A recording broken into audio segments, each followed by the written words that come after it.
you both have this ability to retain high-level talent. Is it vision? Is it relationship? Is it pay? Is it a cobble thereof? Walk me through, kind of start with you, how you've looked at, because you've really done a good job with your people. I think, as you know, people determine the result. I think it's along those lines. I think that every organization will grow to the extent that you do, right? And I always say that every organization is built in the founder's image, every single one, without fail. So true. Right? Yep. What you're good at will show up, what you're not good at will show up. And I think what I am very clear on is what I'm not good at. I know that nobody in my organization will outgrow me. I'm 100% sure of that. You are passionate about that. Yeah, because I am so dedicated to their success, to our success, to making sure that I'm doing the right things. And I'll keep asking the question, and I'll keep being curious, and I'll keep figuring it out and doing it, and then figuring out a better way until the end, right? And yet, I'm crystal clear on the things I don't like doing and the things that I know that I'm not good at. And that have to be done, right? That have to be done. And I just build a moat around the business for those things. I go find the people who are naturally good at that, and I have really honest conversations about it with people too. Like, I'm not good at this, therefore this person is here for that. Go talk to them. Like, I know, because especially when you run organizations like ours, everybody wants to be connected to you as the owner of that organization, the founder of that organization. And sometimes I'll have honest conversations with people that, like, I'm just not the right person to talk to about this. I'm just not the best one. And so you have to be able to effectively have those conversations and also be able to clearly articulate where you need to be in your business and where you don't need to be. That, I think, would be a challenge for both of you because you're so magnetic, you're likable, you're dynamic, you're attractive. Yeah. But you've both had to create culture that gives that without it always being your time, right? So on your side, I know this. I've been in rooms with you and people chase us out. We're getting in the car and people are like, trying to get, hey, can I take you to the airport? We're like, absolutely not. Absolutely get in the not. car. I'd rather buy my own way. Exactly. I'd rather take my bike and ride it. Yeah. So talk to me a little about how you've learned to kind of give people a little bit of Cody, even though you've got now hundreds of people in it. Yeah. And how do you do that? I think there's two things, and I'll piggyback on what Nikki said too.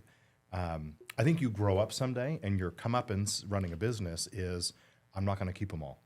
Yes. And I'm not supposed to. No. I think that when you're building, and we're always going to be, I think you're always hiring a little bit beyond where you are. Then you run as fast as you can to catch up to where those people are. It's either that or you're hiring talent below where you are, which we all know where that leads. So if we're going to out-hire or out-punt our coverage, if you want to use that analogy, you're going to lose some people. I look back at my career and I see people that are spotted along my career where I go, I'd have kept her today. Today, I'd have kept up with her. She's a killer, but I hired before I was ready, but it made me run faster. And so there's an old saying, don't judge me by who I hire, judge me by who I keep. And so you're going to lose some people. There's a stigma in our industry and in business in general, I think, that says if you're losing people, you're losing. I don't think it's true at all. I think that losing people is one of the greatest things that you can do. Every time someone leaves the organization, you have the opportunity to top grade or to upgrade from there. So I don't think turnover is necessarily bad.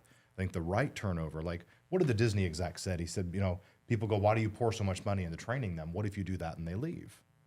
And his philosophy was, well, what if you don't train them and they stay? Like, those are your choices. Well, I think this is important too. Everybody you hire is leaving you. It's a matter of time. So my question is how they leave. I always say this, how you exit anything says so much more about you as a person than how you enter. We all enter great. Oh my gosh. Limerence, honeymoons, etc. And then you got to get to the grind. And I always say when your time comes and you'd like to leave, or if we have to get to a stage where I need to ask you to leave, I'll make you this deal and I'll make me the same.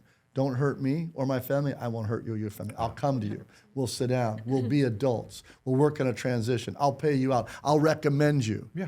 It's not a life sentence. It's not. No. And how you leave it matters so much, because if there's anything I've learned, it's that it always comes back. 100%. Like, our industry and world is so small that you always meet those people again.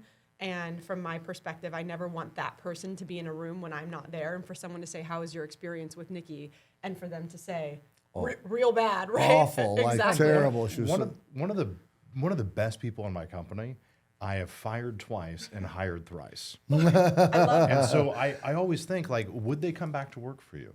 Yes. like how you leave it is how you begin it, and how you begin it's how you leave it. It also has so much to do with any type of relationship. It has everything to do with timing. Where are you Correct. both at emotionally? Where are you both at in your growth journey? Like what does that look like, dependent upon whether it'll work or not?